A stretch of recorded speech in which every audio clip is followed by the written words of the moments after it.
So, taking what we did last class, your job, if you want to apply the dominated convergence theorem, you have to find a policeman function that bounds every single element of this guy. So, no matter what the value of h is, you need a function that is bounding all of this stuff. Of course, when the limit h goes to 0, it becomes just x sine of alpha x, but you need to find something that bounds this. And what that means in our picture is the pink curve is what you're converging to. You need some function that bounds every single element of the red curve. So no matter what the value of h is, and it would also be nice if it worked no matter what the value of alpha is, which is called a here, you need something that bounds the red curve. And so my question to you is, can you guess what such a thing would be? Note, the pink curve does not bound the red curve. You might be tempted to say, let's just put in the final answer, the pink curve. But see, sometimes the red curve is higher than the pink curve. So the pink curve on its own is not the right answer. But it turns out, if you stare at it for a little bit, you will find a very simple solution. And it's not hard to prove once you can guess what it is. I will suggestively zoom out to make it as obvious as I can. Okay, so try to guess what function is a good policeman function. And I left it open in Mathematize as a math question, which I don't do them very often because they're sometimes a little screwy. But for today, type in what function can be a policeman function that would bound every element of the red thing. You want the red thing to always be sandwiched. The red thing must always be less than or equal to the absolute value. The absolute value of the red thing must always be less than or equal to your policeman function. Okay. You haven't opened the... It's not open. Okay, good. All right. Was there a different question, or was that the only? That was the comment. Okay, great. So in the black pen, red pen video, presumably I typed it incorrectly. What is a good policeman function to use for the Lebesgue dominated convergence theorem? H of x equals blank, and I already factored out the e to the minus x squared for you. So you don't need to enter in e to the minus x squared. That part is included. You just need to bound over here. Okay. I will give you just 1 minute. I don't want to spend too much time on this, so we have time for review. Feel free to put in a guess. I just want to correct a little comment, but yes. It is the okay. Thank you. Good. Because they do sometimes watch. Yeah, his parents, I guess, had a very interesting way to name children. Okay. There's a lot of those. It's like this guy go bribe Well, that seems a little more like a name than black pen, red pen, which is surely some kind of screen name and not a name. Okay. I think that's the pens he uses in quick questions. Okay, 30 seconds, put in a guess. And again, this kind of calculation is what you have to do in real life when you're actually using the stuff from this course. Of course, in the actual course, we end up doing analysis arguments with epsilons and n's and sequences. So this type of problem is more rare. But this is the point of this stuff. Why are we doing it to use and stuff like this?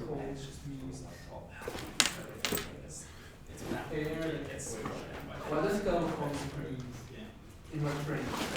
What does go mean? Yeah. Okay. According to the timer, the time is up. So it's digging. So let's stop and see what you guys said. Okay, stop. Can I reveal counts? Okay. Let's see. So some people said x. 3 people said x. If you plot y equals x, what does it look like? You click here, y equals x. Very nice function. Unfortunately, x does not work as a policeman function for the very simple reason that it's sometimes negative. So the policeman function needs to have the property that it bounds the thing in absolute value. So the policeman function, let's scroll to the definition of the Lebesgue dominated convergence theorem. The policeman function h is absolute value of f has to be less than h. So h has to be a positive function. So x on its own is no good. Of course, if you put in x, you actually have exactly the right idea because look, it's bounding the pink function and it always bounds the red function. So no matter how close h gets to 0, the red function, it kind of like balloons out to fill up this space, but is always just below x over here. So x is the right idea, but technically wrong. Let's see if anybody got it technically right. One person wrote abs of x, and 3 other people wrote absolute value of x. One person was extra generous and wrote absolute value of 2x. All of these will work. So if you put in the absolute value of x, that is the perfect policeman function that will bound everything. So very good. I think at least half the class got that.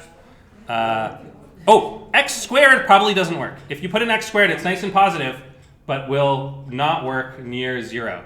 So x squared near 0, maybe it does work.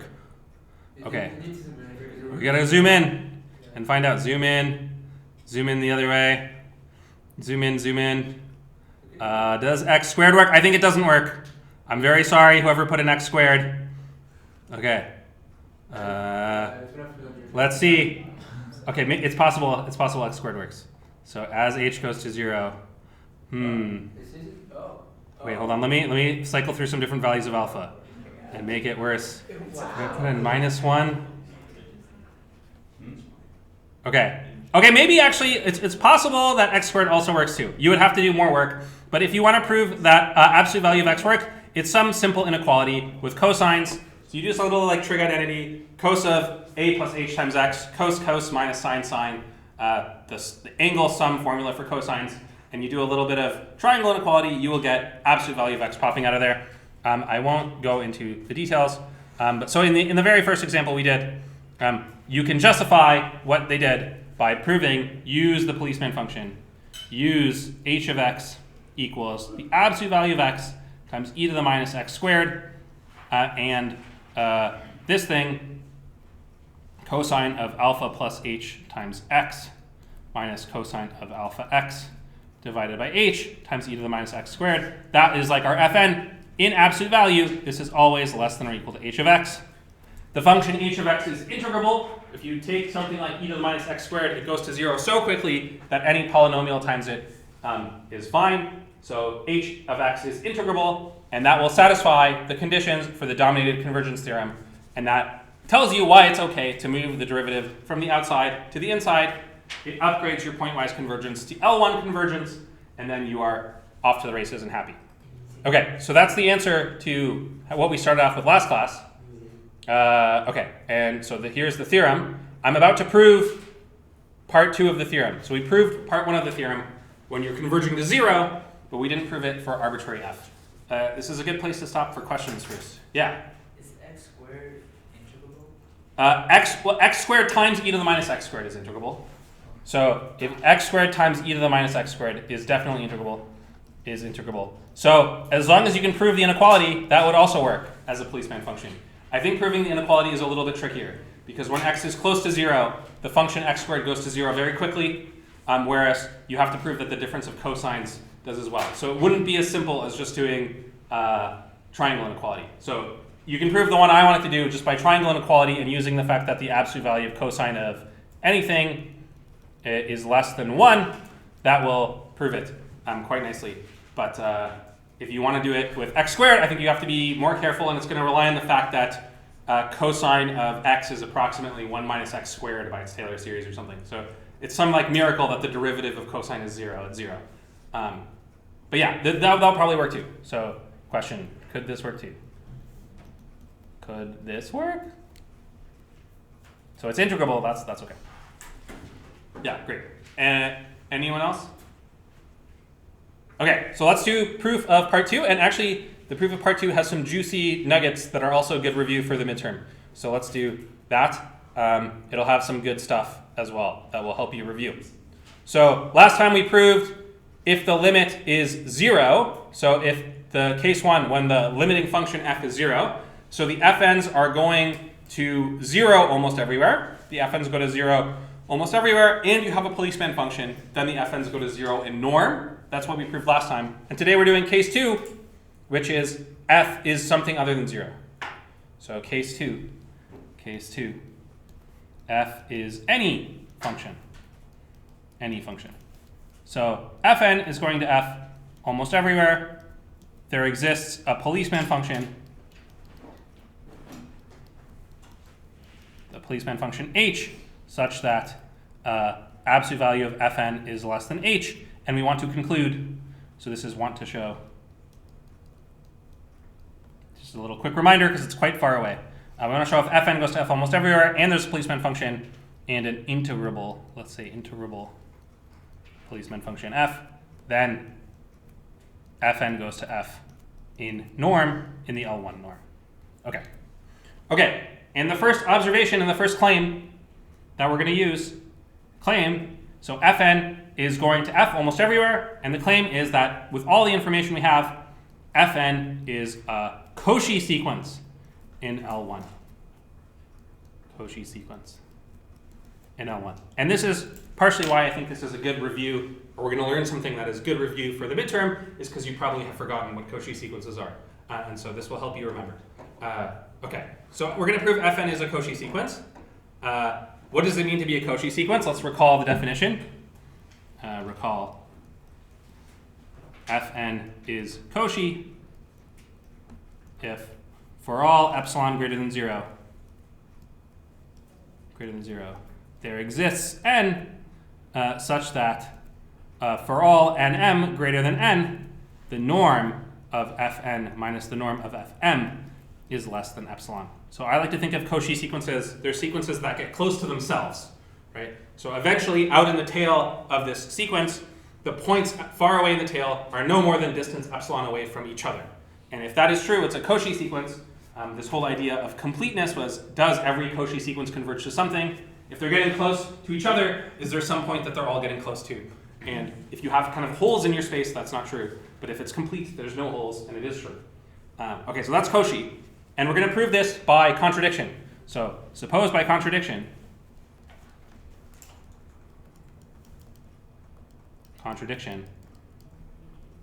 Fn is not Cauchy. What would it be to be not Cauchy? Well, Cauchy means for any epsilon, you always get close together. Not Cauchy would mean that there exists some epsilon naught, then there exists an epsilon naught such that for all n, there are nm greater than n such that the norm of Fn minus Fm is bigger than epsilon naught. So no matter how far out into the tail you go, there's all these examples, these lowercase n's and m's, that are still really far out into the tail. So no matter how far out you go, they're always epsilon naught from each other.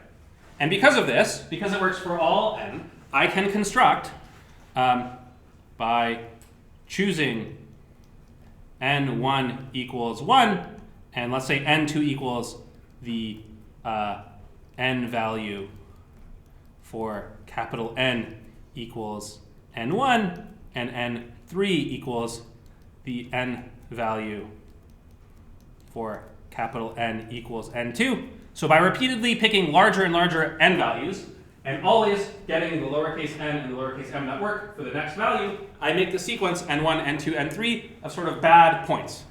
And this sequence will satisfy, it'll be a subsequence, nk such that the norm of fnk plus 1 minus fnk is always bigger than epsilon naught. So deep down into the tail, you can always find infinitely many examples where it's bigger than epsilon naught, and by stitching the examples together in the subsequence, I have this sort of like bad subsequence that's always distance epsilon naught from each other. Okay, that's what it means to be not Cauchy. Now let's look at the sequence. Let's look at the sequence. It's going to be called, in the textbook they called it HN. I think H is to be avoided because H is already the policeman. Let's call it GK, which is going to be F and K plus 1 minus F and K. So that's exactly the sequence. And we know the norm of GK is greater than epsilon naught for all K. That's what we did already. On the other hand, I claim that GK goes to 0 almost everywhere. GK goes to 0 almost everywhere. And the reason is because fnk plus 1 goes to F and fnk goes to F almost everywhere. So it's the difference of two terms, and each term on its own is going to F. When you subtract them, it's going to go to 0. They both converge to F. You're going to get convergence to F minus F, also known as 0. So GK goes to 0 almost everywhere. So GK is going to 0 almost everywhere. On the other hand, GK is not going to 0 in norm. In fact, the norm of GK is bigger than epsilon naught for every K. But there's one more thing we know, and that is the absolute value of gk is equal to the absolute value of fnk plus 1 minus fnk, which is less than or equal to 2, absolute value of h, twice the policeman function. And that's because each of the f's individually is bounded by the policeman function, so their difference is bounded by twice the policeman function. So here is a sequence. It's a sequence that goes to 0 almost everywhere, and it's bounded by the policeman function. But by what we did last class, by the Lebesgue dominated convergence theorem, part 1, we know that gk goes to 0 in norm. So this whole setup of doing a case 1 and a case 2, why on earth would we do a case 1 and a case 2? The reason is when you prove case 2, you use what you did in case 1. So we already did most of the heavy lifting to over here to prove that gk is going to 0 in norm, and this contradicts that the norm of gk is greater than epsilon naught for all k. Because if it's going to 0, it can't be larger than epsilon naught. Okay, very good. So what have we proven? We've proven our claim that Fn is a Cauchy sequence, and L1 is a complete space. So that's the proof of our claim. We could do this little fun contradiction proof sign. Since L1 is complete, and Fn is Cauchy in L1, therefore, the limit as n goes to infinity of Fn equals something, let's call this something g in L1, something in L1. We had a theorem that said, this is another good review for the midterm, we had a theorem that says if you're converging in L1, it might not be that you're converging almost everywhere, but there is for sure a subsequence that converges almost everywhere. So because Fn is going to g in L1 for some function g, by the theorem, and if I was smart, I would have written down the number of the theorem, but I did not. Okay, by the, I'll call it the almost everywhere convergence subsequence theorem. Subsequence theorem. This was one of those ones where we thinned out the sequence. We had this big telescoping sequence, and we picked every 10th term so that the whole thing was summable. By the almost everywhere convergence subsequence theorem, there is a subsequence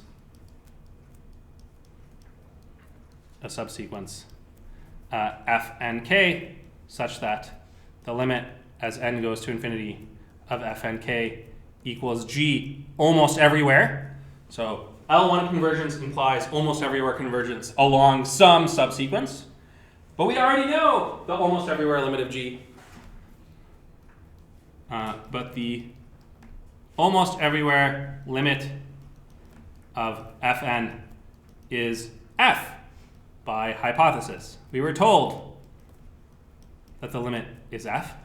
And if the almost everywhere limit of Fn is f by hypothesis, and the almost everywhere limit of Fnk, which is some subsequence of this thing converging to f, is g almost everywhere, therefore f equals g almost everywhere. So Fn goes to g in L1 implies Fn goes to f in L1, which is what we wanted. Okay, so that is the Lebesgue dominated convergence theorem part 2, upgrading what we did in part 1 to any old function by doing this clever trick of looking and seeing it's a Cauchy sequence, which is a very nice trick. Okay, questions or comments about the proof? Yeah. Is it true that every time a function converges almost everywhere and in norm, they're converging for a sequence rather, they converge to the same thing? We had a few theorems that were in this vein. I believe it's true. Yeah, so if you have, I think we had some that were like this. So if Fn goes to f almost everywhere and Fn goes to g in norm, then I think it's true that f equals g almost everywhere. Right, yes. Okay.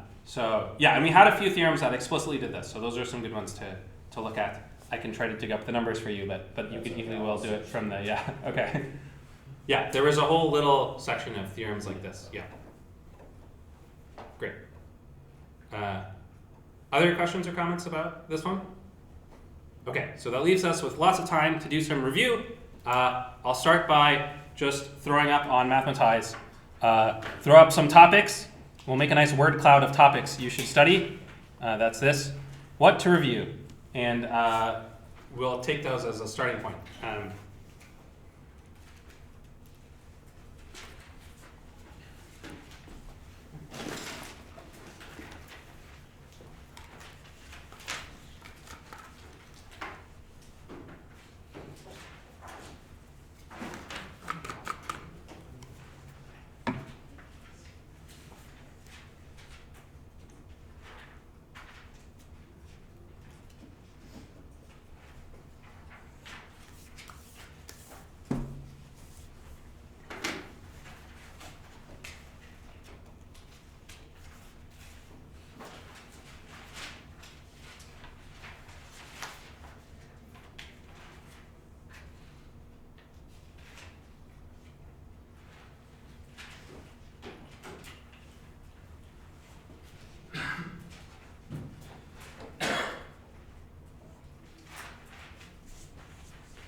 Okay, I think most people have put in an answer. I will put 1 more minute and then take up the word cloud.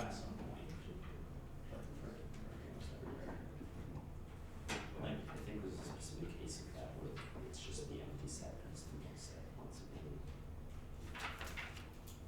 Really? No. Well, that's just what confusions means. Like, no, just go here again. And it's always close enough. Right.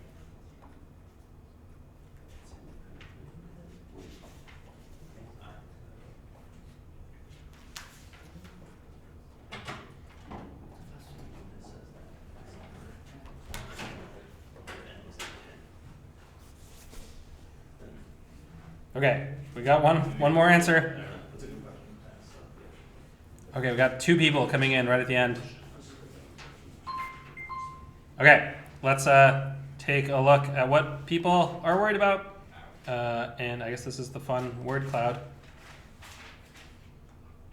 And people are worried about and. Okay, Norm. Yeah, so there really were kind of 2 sections, which are kind of divided on assignment 1 and assignment 2. In assignment 1, it was all about norm spaces in general. So the norm was like an abstract thing that satisfies those axioms. And then really the whole second thing was about Lebesgue integration, where you really develop the L1 norm, right? So the thing they have in common is norms.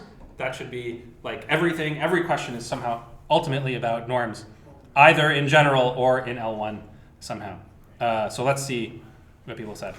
Okay, yeah. So convergence theorems, dense, complete, and compact. Dense, complete, and compact. Again, this is stuff that you can do in general in any metric space, right? As soon as you can measure distance and have sequences, you can talk about dense, complete, and compact. And we're specifically doing it for normed spaces. I think there was a good example in assignment 1. I think maybe one of the harder questions was find the closure of these sequences, and that involves density and things like that. Okay, convergence to norm, and almost everywhere. That was the major topic sort of that in the last little while, and some of the homework 2 stuff. Homework 2 question 7 is probably an exact example of that we can do. Question 5, I'll have to check out the part about closure.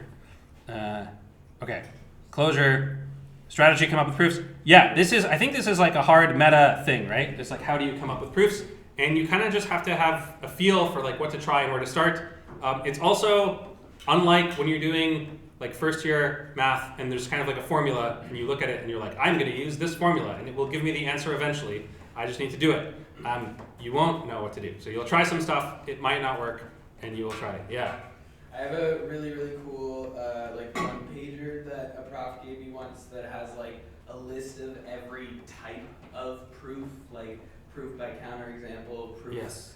of there it exists everywhere. Yeah, so if you want to post it on Campus Wire, Yeah. that's a good thing. And if you're worried about this kind of thing, if you're like, I'm going to forget to try proof by contradiction, please write it down on your one-page study sheet. I try really hard not to say cheat sheet because you're allowed to bring it in. It's not a cheat sheet. It's a study sheet. And yeah, there are several of them where proof by contradiction is the only way to do it. So if you don't think to try proof by contradiction, you can get stuck. And an example is the one we just did, right? So proving that this thing is a Cauchy sequence, I think it was like absolutely critical we did this contradiction thing. Because the contradiction thing set us up to do our Lebesgue dominated convergence theorem part 1. So if we hadn't thought to do this, the sequence we needed a sequence on which to apply the Lebesgue dominated convergence theorem, and we generated that sequence from the contradiction. So if you don't think to apply proof by contradiction, you can get stuck. So that's definitely a good one. Okay, norm rules. Oh yeah, calculating coefficients. So this was like one problem on the homework, and that was like the motivating thing was like Fourier series. We are going to get to that later. So this kind of like motivate the whole course by doing Fourier series won't really be asked on the thing. And that was like that one was I don't know if you noticed, that one was like a little vague, right? Like we're like, oh, we hope it converges, or like, does it look like it converges? So that won't be really on the midterm. There's no theorem so far. We'll get to a theorem that says it converges later. That'll be in chapter 3, which we're going to do after the midterm. But so yeah, don't worry too much about calculating these coefficients. Step functions is definitely a thing. I noticed quite a bit of people had problems with the one problem on the homework with step functions was write down the function which is 1 at 0 and 0 everywhere else. Some people, I think, didn't write down step functions. So this is one to look at because step functions were how we made the Lebesgue integral. We could go over that one as well. Okay, so this is a good general outline of what people are worried about. I would be happy to go over some of these questions like more specifically. Let's see. Why don't we make a little list and then we can have a look. So homework 2 question 7 and homework 2 question 5. Sorry, I meant homework 1 question 5. Homework 1 question 5. Okay. Okay, yeah, sure. Yes, no problem. Okay, homework 1 question 5, and that's the closure one, right? So that's the closure of C0 and C00 and those things. Yeah, okay. C00. Okay, that's one thing we can do. Does someone want to tell me roughly what is homework 2 question 7? It's the question about whether f and converges, f and g converges or not, norm that fn plus gn converges f plus g norm, and then whether fn converted to f and gn converges to g almost everywhere means fn plus gn converges to f plus g. Okay, sounds like it had a few parts. Let me actually get it open. Otherwise we'll be in trouble. Okay, 4200 Lebesgue question 2 7. Oh, okay, yeah, this is great. This is a fantastic question, and I guess this is going to spoil the answers, which you maybe already know. Okay.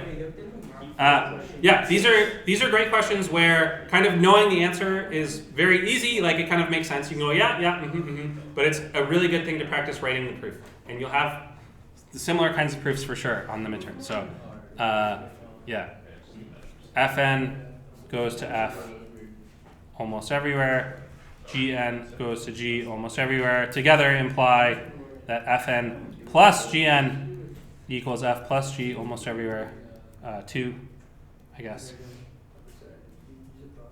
Okay, and fn goes to f in norm, and gn goes to g in norm, implies fn plus gn converges to f plus g in norm. Okay, actually, the second one, this one is true not just for the L1 norm, like in homework 2, but it's true for any norm. And I think that was a question on homework 1 as well, like, or at least it was in the textbook or something.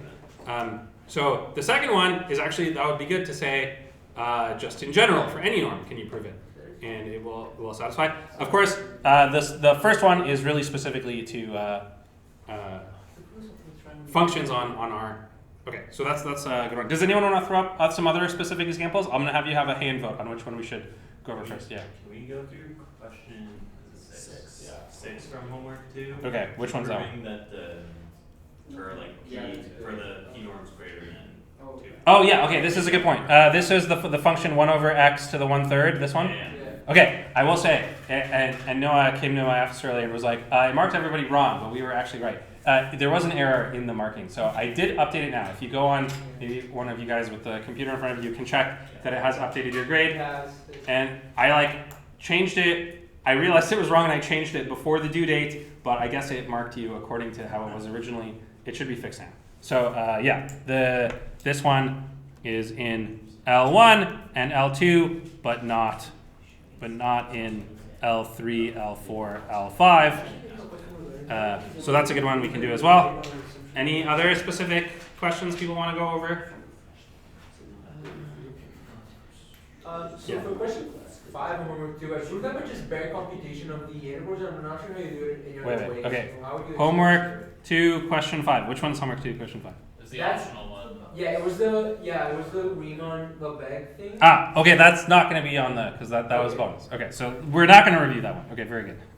Yeah. Riemann integrals. Because I only did the one Okay. because I really had Okay. to do one for a while. I was just wondering how you do all right. it. How you do that. Okay, so this is good. We have 3 options, and I will let you hand vote with your hands which of the 3 you want to do. You can vote for more than one, so just for any ones you approve of looking at right now, put up your hands. And the one with the most approvals we'll do first. We'll probably have time to do all 3 anyway, or we'll think of some other questions as we go, but just to keep things moving. So who approves of talking about the first question? 1, 2, 8. 8, okay. Who approves of talking about the next question? 8, also 8. Okay, great. Who approves of talking about the last one? Okay, 1. Okay, this one has 9. That was very impressive. Okay. Actually, so this last one is pretty quick too. So I think this is of all of them is the quickest.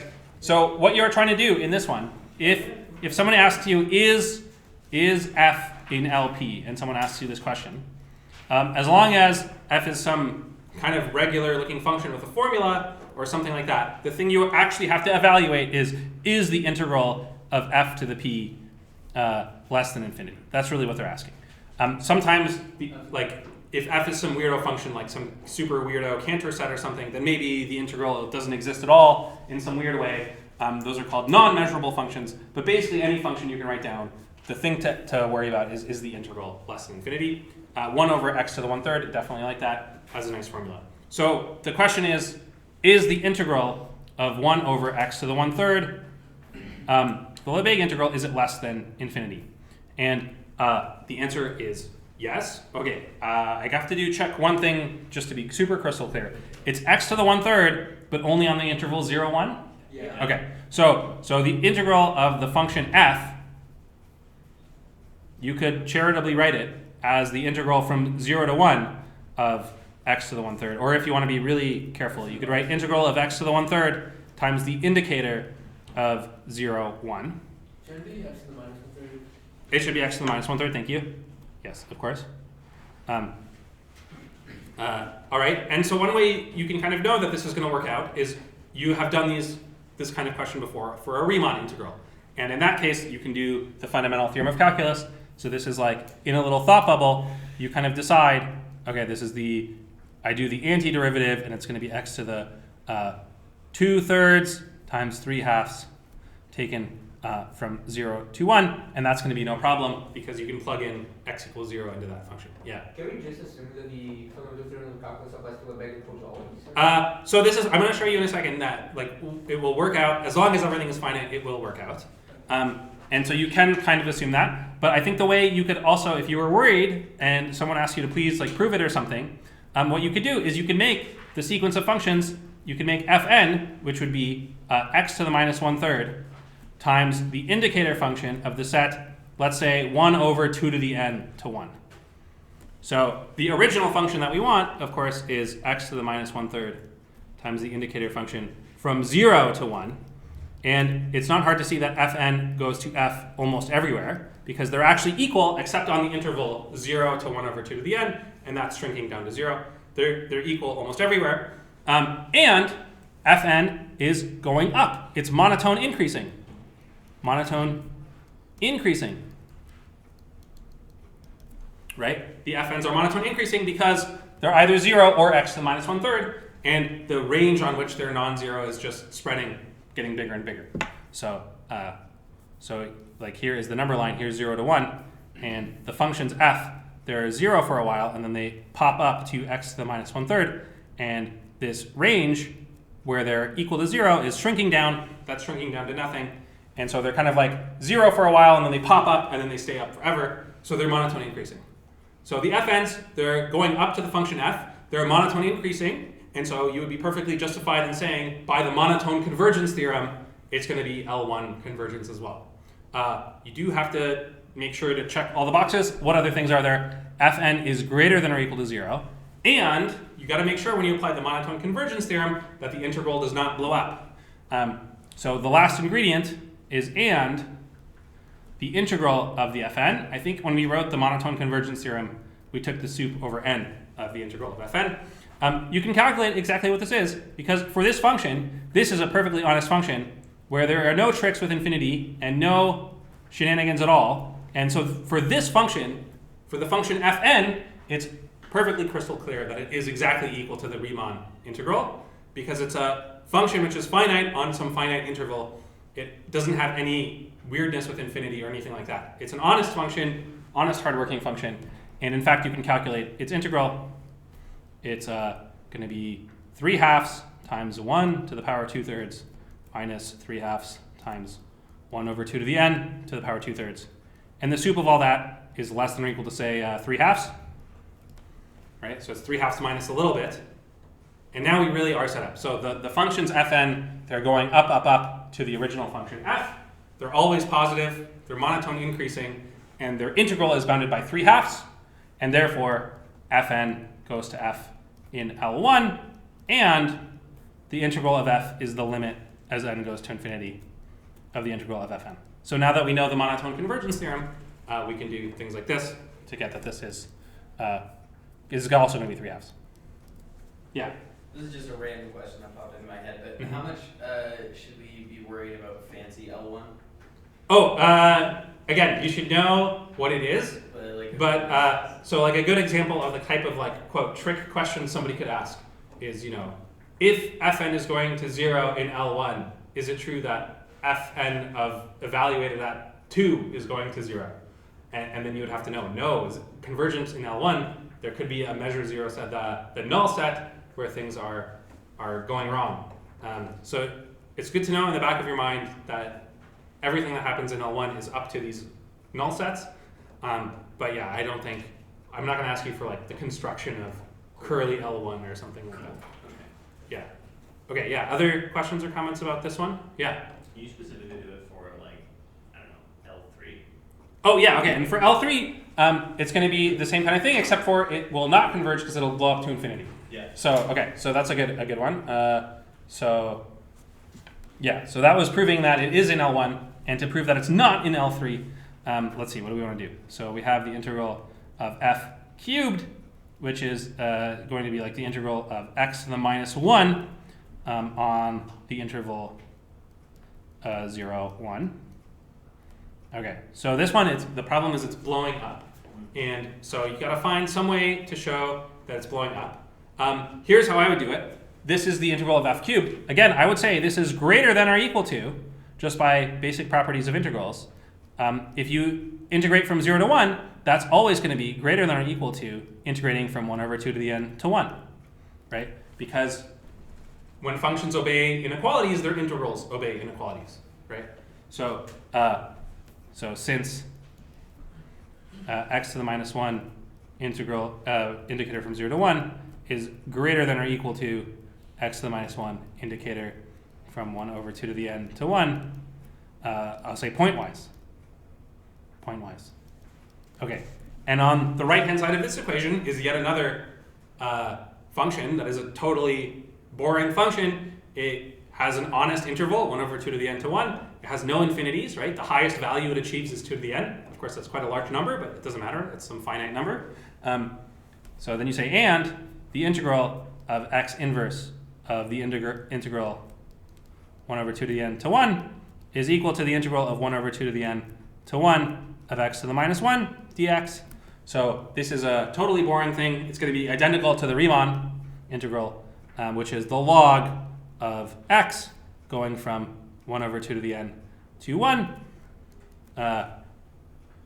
And that is going to work out to the log of 1 minus the log of 1 over 2 to the n, also known as the log of 2 to the n by log rules. If I had been even more clever, I would have started out with 1 over e to the n, and then this answer would be n, but this is, as written, this is n times log 2. So we have a function, therefore, since integral of x to the minus 1 indicator 0 to 1 is greater than or equal to n log 2 for any n, therefore integral of x inverse, and this is going to be infinity. I suppose you could either say it's infinity and people will know what you mean, or you could have made the whole proof a proof by contradiction. Like suppose it's some finite number, and then you would find some n large enough to contradict what you wanted. But either way, it's not going to be some finite number. And that's a nice simple way of showing it, again, by reducing down to honest functions where you can actually apply the fundamental theorem of calculus. Okay. Thank you. Yeah, great question. Yeah, and it's the same thing for 3, 4, 5 are all the same. 1 and 2 are exactly the same. So that's a good one. Again, yeah, this is trying to be a little bit more practical in our problems. Okay, fantastic. Any other questions about that question? Yeah. So we can't directly compute the integral as a Riemann integral on the full 0, 1 because it Correct. goes up, but it's Yeah. fine to do the integral for some 1 over 2 to the n and then take Yeah, the so that I guess the theorem that we're using that I mentioned and is proven in the textbook, but not in the part we've done yet, which is 4 functions that are honest functions on a finite interval that don't have any infinities and are, say, continuous, the Riemann integral equals the Lebesgue integral and everything is the same. And so the problem with the original function we had is it is unboundedly large, near 0, right? So because 0 is included and you have 1 over x, the closer you get to 0, the bigger your function gets. That's not a bounded function. And so like you can't say what it's, in fact, it's not Riemann integrable. If you write down the definition of the Riemann integral, it will blow up. So you have to do this thing where you cut it by a little bit and show that cutting it by a little bit actually is harmless or gets you back to the original thing. But it's okay to cut it like a little bit like this and then take the limit afterwards. And Yeah. say like, oh, as n is getting big. Yes, for sure. Yeah. So the point is that this Yeah. this greater than or equal to sign, it holds for any n, Okay. and then you're off to the races. Yeah. Cool. Yeah. What's an honest function? What is an honest function? Okay, yeah, I'll say an honest function. If you want, let's say it's continuous. It's defined on a finite interval and continuous. Let's say that. And if it's defined on a finite interval and continuous, it automatically can't blow up because the extreme value theorem says that it has a maximum and minimum. So yeah, let's say honest means continuous, and for those functions, the Riemann integral and the Lebesgue integral are the same.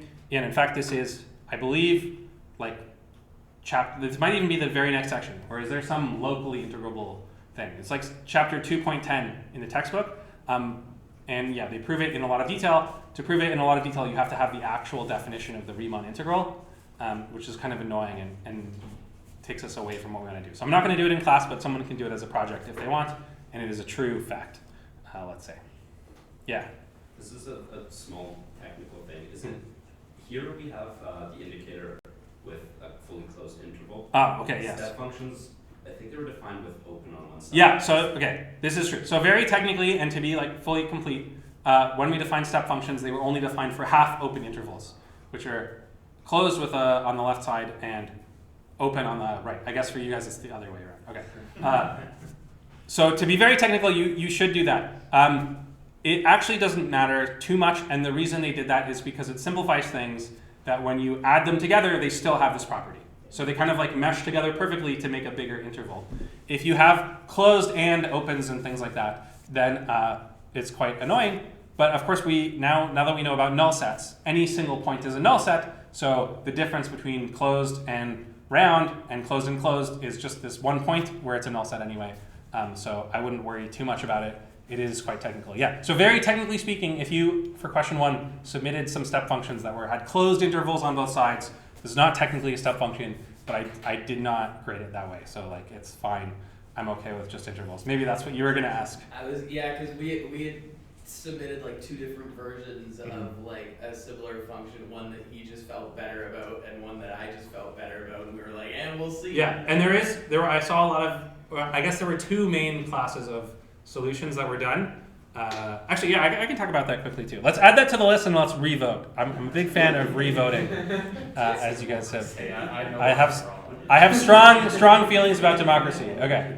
Okay, but before we do another problem, any questions about this one or something that was said here? I'll just show you mine. Okay, so let me add on to the list of candidate questions. We've done that one now. Let's add a candidate. Let's say write the function 1 or 0 if x equals 0, if x is not equal to 0. Write f of x as a sum of step functions as f sim equal f1 plus f2 plus . We'll add that in and we'll revote. So these were all the old votes. And we're just going to revote between these 3 again. Okay? So that was the question from the homework. I did grade it and I published it on CourseLink. I'm not sure. Can you guys see it? Okay. Yeah. Okay. Yeah. And I think there are quite a few people that got 0.95. If you got 0.95 and you want 1 and you fix the things, I will bump you up to 1 for your 1/20th of a point. All right.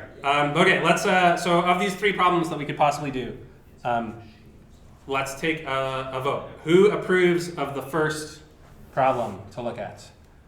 Okay. 1, 2, 3, 4, 5. 5. Okay. Who approves of homework 1, question 5, the closure? 1, 2, 3, 4, 5, 6, 7, 8, 9. Okay. Who approves of question 2, homework 2, question 7? 1, 2, 3, 4, 5, 6. Okay, 6. So let's do this one with the closure, which I agree it was the hardest one. The hardest question on homework 1, in my view. So you have to find the closure of some sets, and I think the relevant sets are C0, which is the set of sequences, let's call them AN, such that the limit as n goes to infinity of AN equals 0. These are sequences that are a subset of L1, subset of little L1. So they're sequences whose the sum of the ANs is finite. Is that right? Or was it just bounded sequences? No, yeah, it was just bounded, right?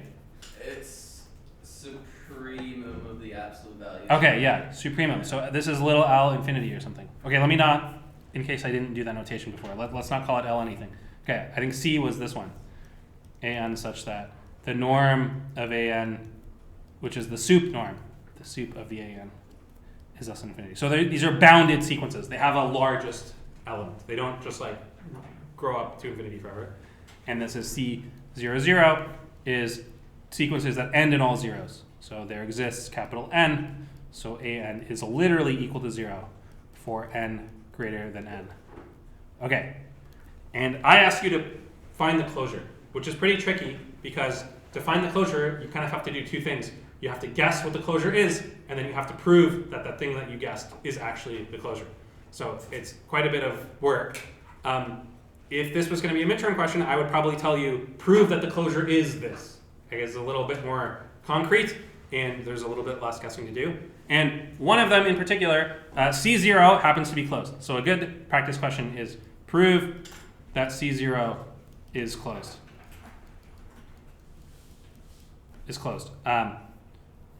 And again, I don't mean closed under scalar multiplication, right? I mean closed in terms of limits. And once you know that it's closed, then it has to be its own closure. So that would be how you do it. In terms of how you guess that this is like one of those ethereal creativity things, where I'm not sure how you first find out that it's closed and then prove that it's closed. I guess you have to just think for a while and think of like what it could be, and then eventually guess this and then try to prove it. Although I guess when I gave you the question, it was multiple choice, so this was one of the things to try. But let's pretend that the question is prove that C0 is closed, and let's see what it would be. So the first thing to do is to write down the statement. So C0 is closed. It means that if we have a sequence of sequences, I'll call them x's. X and 1, x2, ... is in C0, and the limit as n goes to infinity of xn equals x.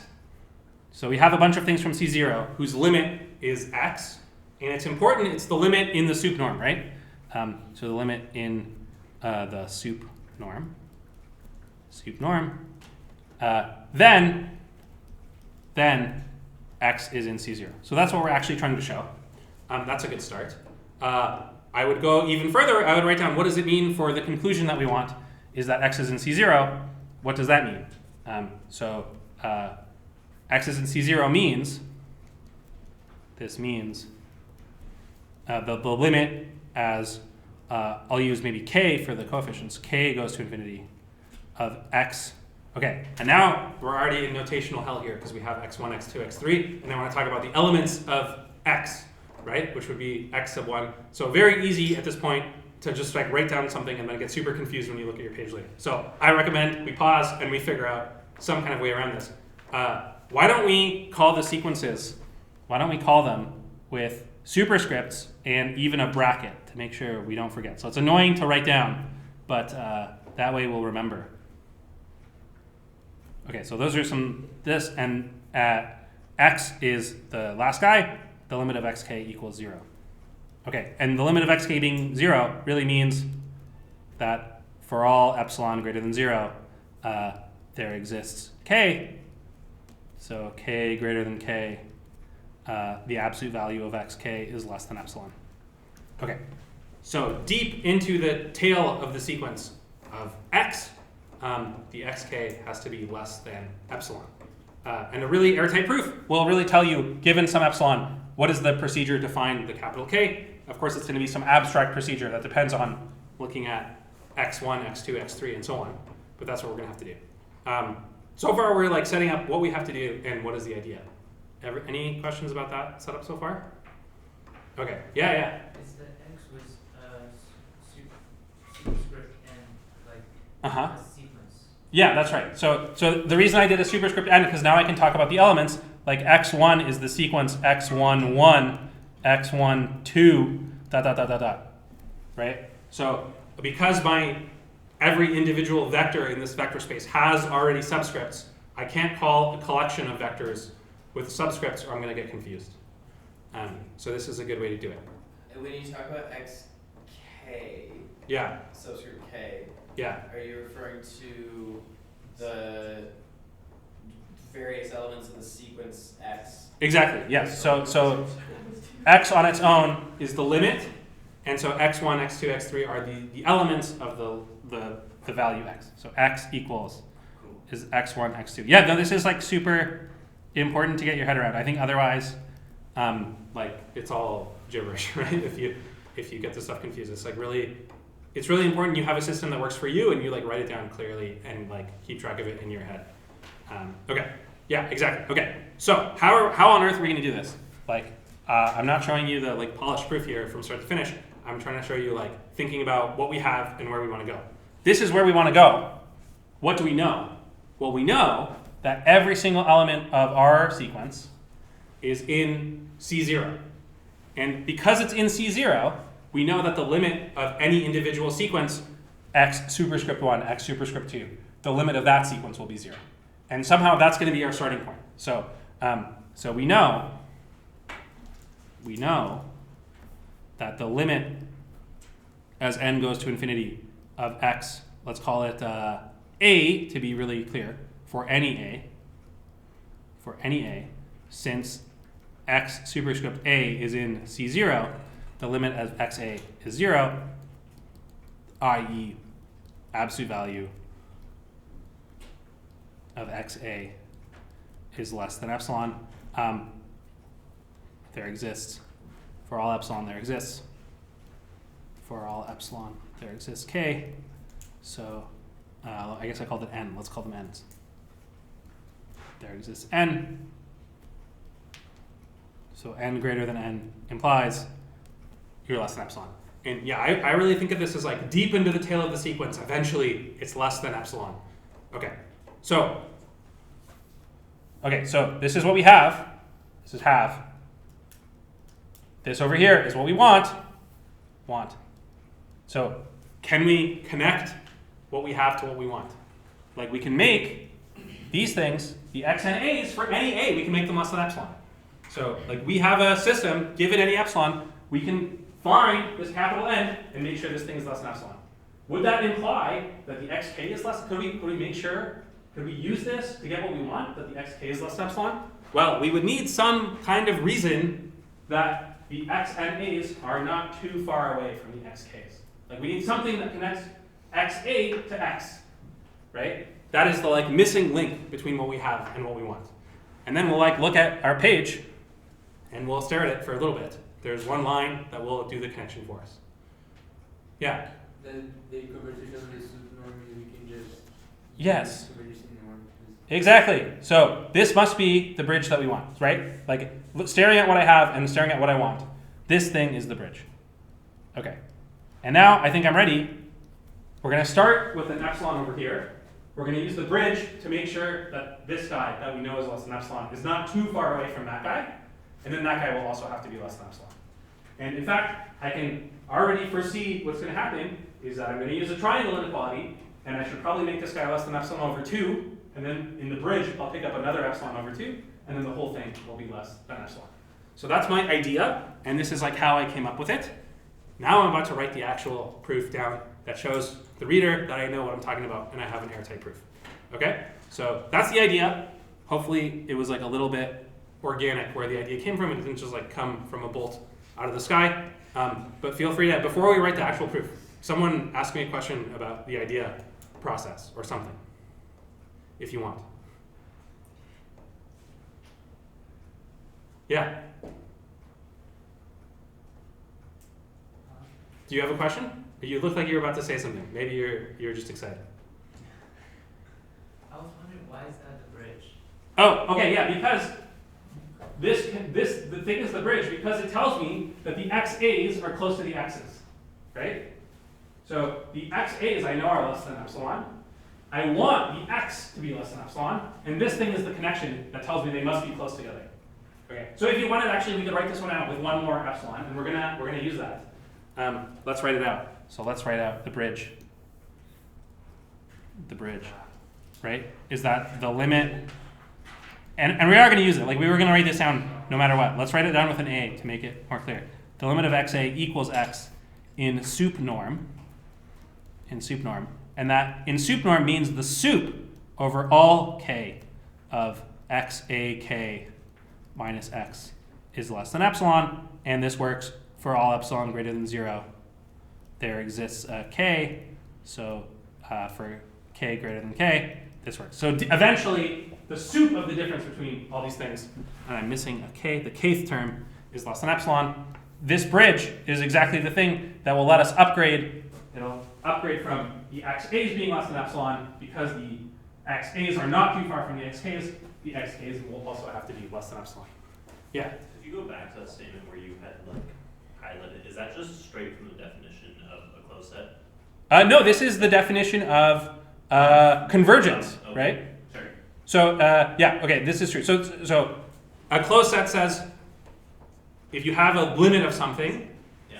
then It has to be in. there has to be in the set. And what does it mean to be the limit of something? Well, in this problem, it was in the sup norm that I was given. Right. Okay. So I suppose I didn't write down the question carefully enough. So in closed means with respect to what? Closed with respect to the sup norm. Right? Okay. So closed means you have fixed some kind of notion of closeness, and the notion of closeness we're using is from the sup norm. That's why it's the soup norm over here. Yeah, that's a great question. Okay, okay, I'm about to write down the actual proof. Let's go for it. What is I forgot my charger, so, okay, we're at 42%, okay.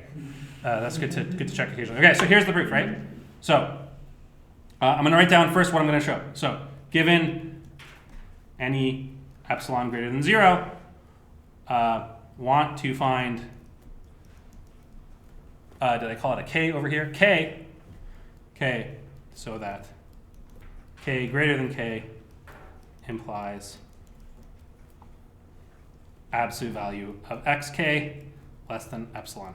And this is a restatement, really, of what I want in a different way, right? So this is what I want. Okay. Okay, then I'm gonna say, to do this, since I'm actually gonna start with this bridge. I'm gonna do this one first, because the bridge works on. That'll let me find an a first, and then once I have the a, then I can apply this have part with that specific a that I found from the bridge. So it's a little bit nicer to apply the bridge part first, even though conceptually I was thinking about it the other way around, right? So when I'm going to write out my proof, it's just going to come out nicer and clearer, because then I won't have to do it for any a. I'll be able to take the specific a that works over here. So it's going to be a little bit nicer. Okay. To do this, since limit as a goes to infinity of x a equals x in soup norm, we know that there exists a, I'm going to call it capital A, so that soup over k of x capital A minus x is less than, and I'm going to put epsilon by 2, because I know I'm going to have to do one of these jumping around things with an epsilon by 2. And you'll notice the actual statement is that there exists an a, so that for every possible a beyond that a, but I don't actually need that, right? I just need one specific one to work, and I'm going to use this specific one throughout. So I'm kind of like making the proof a little bit more clear by like removing parts of it that are like beyond what I need, right? So it actually works for every a greater than capital A, but I just need one example, so I'm just fixing it here. Okay. Now that I have this, I say, since x capital A is in C0, we know the limit as n goes to infinity, I guess let me call it k, because I've been calling things k. K goes to infinity of x a sub k equals 0. That's the definition of C0, and I nicely reminded the reader exactly why I'm doing this, right? Because it's in C0, therefore the limit is 0. And therefore, there exists k such that for k greater than k, the absolute value of xk a is also less than epsilon by 2. So here I'm plugging in epsilon by 2 one more time. Okay. Now I'm just going to combine this and this, and I'm going to get what I want. I did notice over here when I did the soup over k, I forgot to write these k's. Let me put them back in. Okay. All right. Now consider for all k greater than k, with that k from before, we have, and I'm going to look xk, that's the thing I want. Xk is less than xk minus xka plus xka, and then each of these things is less than epsilon by 2. Less than or equal to epsilon by 2 plus epsilon by 2. And to be really super nice person to my reader, let me label these equations. I'll call this equation dagger, and then I'll call this one equation double dagger. Double dagger. And you could say by dagger. And then this one I could say by double dagger. Okay, and that is equal to epsilon, and that is what I wanted to show. So I guess little lines there. Okay, so there we go. That's kind of conceptually how I thought about it and how I wrote up the proof. Questions or comments on that one? Okay. Okay, there's like 10 minutes left. We could prove that the closure of C00 is also C0. That is something we could do, or we could do a different problem. Let me go up to our list of problems. Ooh, that's not our list of problems. Okay, so we're gonna in this one I will delete this because we did that, and I will put in the proving that this thing equals C0. How does that prove? Okay, I guess I'll figure it out if you guys vote for it. Okay, so we have these three options now. Okay. Okay, who approves of the first option? 1, 2, 3, 4, 5. Okay, who approves of the second option? 1, 2.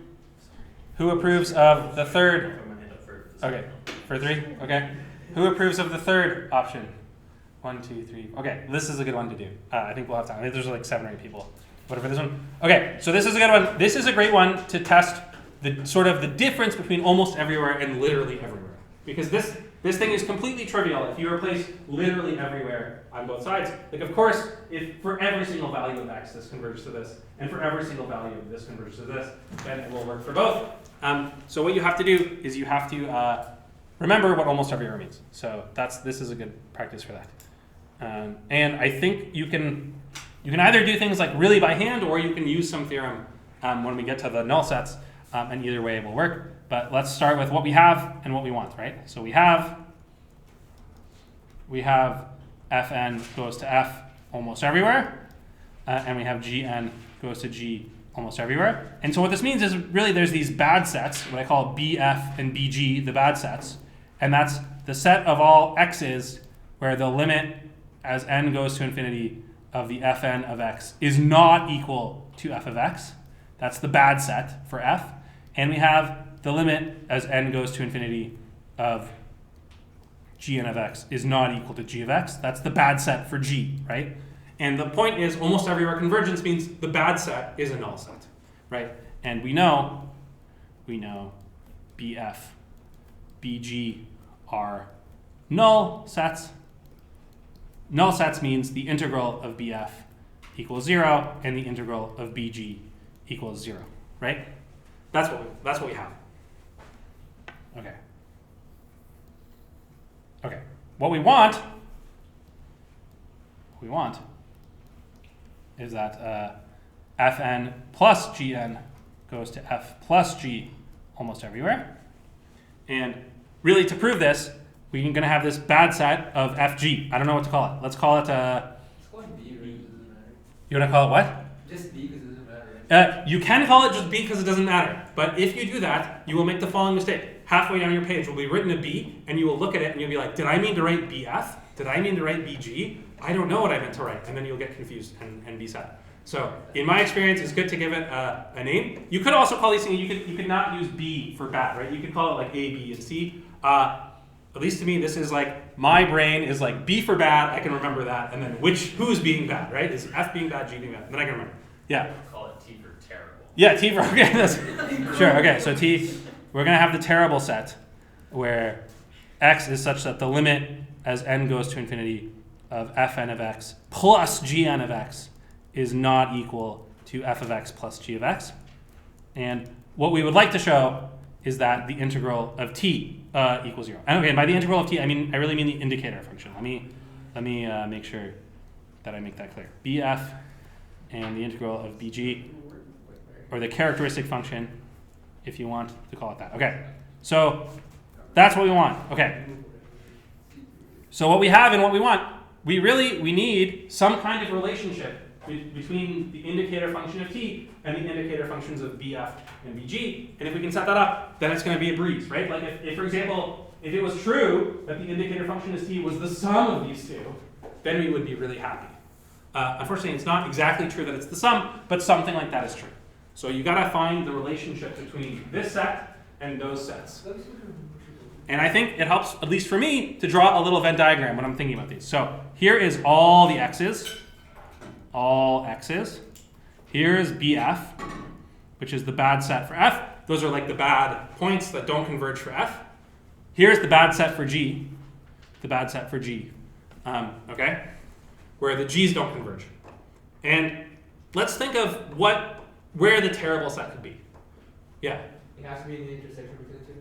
It has to be in the intersection between the two. So the intersection means both F and G are being bad, right? And I think it could be that only F is bad, but G is not bad, and still it would be in the T set. That's actually why terrible set is a bad name, because somehow terrible sounds like it's double bad or something. It's not. So we should have called it bad. You tricked me. Okay, all right. Yeah, what do you think? It's in the union. It's the union. Yeah. Okay, so in fact, I think the thing that is true is it is a subset of the union. So definitely a point out here. So T has to be a subset of the union. T has to be a subset of BF union BG. And another way to say that is if there's some point over here, this is definitely not in T. Definitely not in T. Why is it definitely not in T? Well, if you're outside of BF and you're outside BG, that means you're good for F and you're good for G, right? And if you're good for F and G, then you are definitely good for F plus G.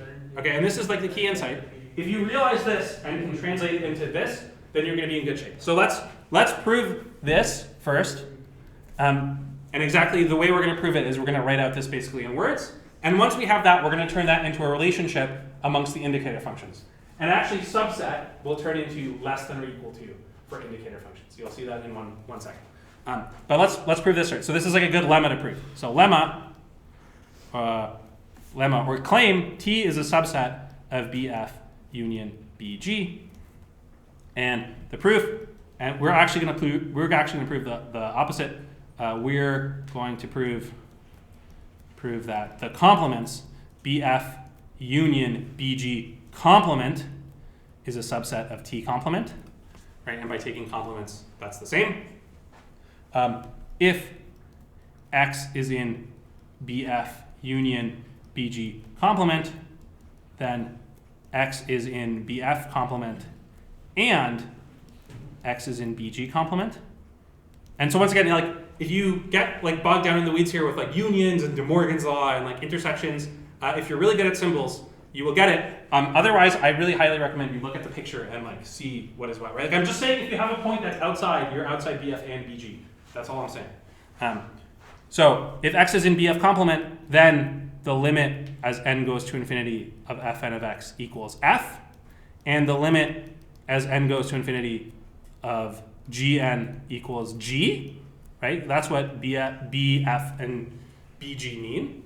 And if the limit of Fn is F and the limit of Gn is G, therefore you could even throw back to calculus 1 by the sum limit law if you really want to be super crystal clear. The sum limit law. The limit as n goes to infinity of Fn of X plus Gn of X equals F of X plus G of X. And therefore, X is not in T, right? Okay, so we've proven that if you take a point from this complement, it's not in T, it's in T complement. So X in T complement.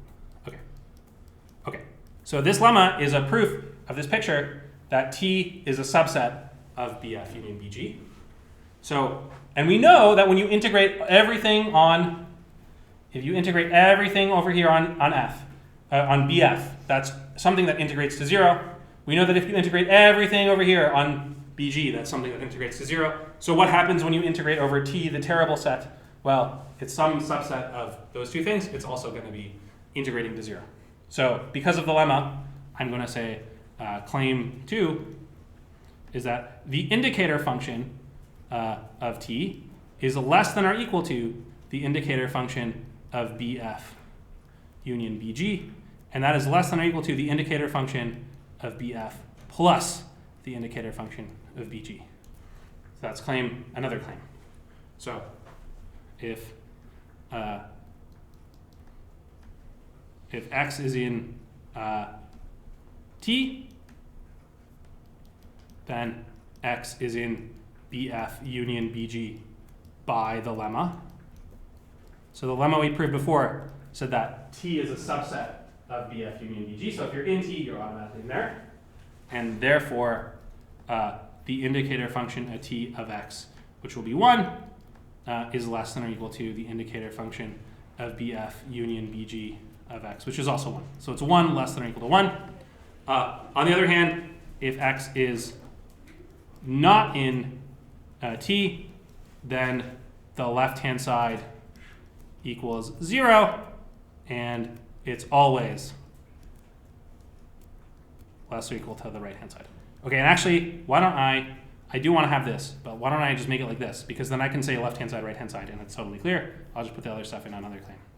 Okay, so that's one claim. Here's the proof of the claim. And okay, and last claim is that the indicator function of BF union BG is less than or equal to the indicator function of BF plus the indicator function of BG. Okay, I'm out of time to do this one, but I will leave it for you guys. Basically, if you're in both of them, then the left-hand side is 1 and the right-hand side is 2. If you're in exactly one of them, the left-hand side is 1 and the right-hand side is 1. And if you're in none of them, then both sides are 0. So check the cases. I will leave that for you to do. But finally, you could say to see that T is a null set, write the integral of the indicator function of T is less than the indicator function of BF union BG, which is less than the indicator function of BF plus the integral of BG, which is 0 plus 0. And that's why it's a null set.